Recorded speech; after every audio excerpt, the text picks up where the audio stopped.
This review was made possible by Gamersgate.com. Download games anytime, anywhere. What's up gamers, I'm your host Zach Sharps and welcome to Lugo Reviews. This time on Lugo Reviews, we take a look at Dishonored, a first-person stealth action-adventure game published by Bethesda Softworks and developed by Arcane Studios using the Unreal 3 engine.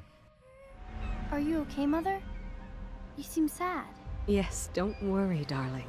Mother is fine. Wait, where are the guards? Who sent them away? Mother, look! What are they doing on the rooftop? Dishonored takes place in the industrial city of Dunwall, where the main character Corvo is a bodyguard for the Empress. Within the first 15 minutes of the game, shit hits the fan. Corvo is framed for murder of the Empress, the kidnapping of the heir to the throne, Emily, and gets locked up in jail to be executed publicly. It is 6 months later, when the Spy Master seizes control of Dunwall as Lord Regent, that Corvo receives a smuggled letter from the Empire Loyalists and given the key to escape his confinement. Somebody get over here! Dishonored being a first-person stealth action-adventure game published by Bethesda Softworks, you would assume it would be an open-world experience, but that assumption would be wrong.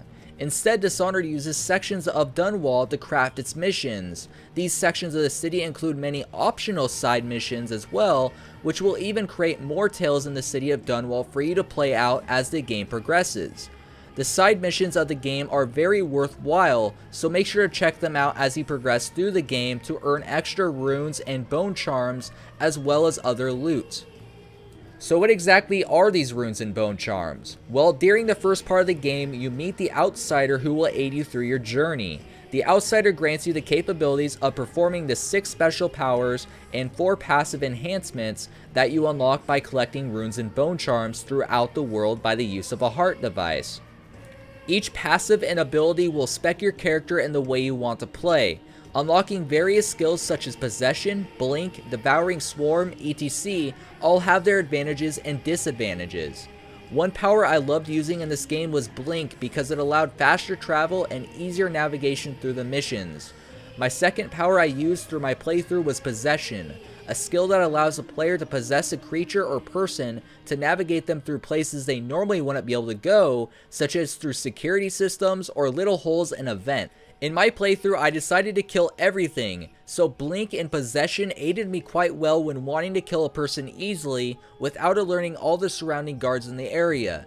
Since my playthrough was a kill everything playthrough, I went down the path of revenge rather than the path of redemption, which resulted in major consequences at the end of the game.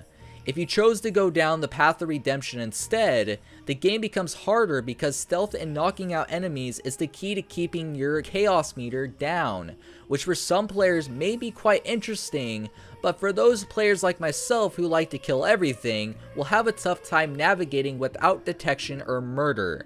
This is where the quick save and quick load system comes into play.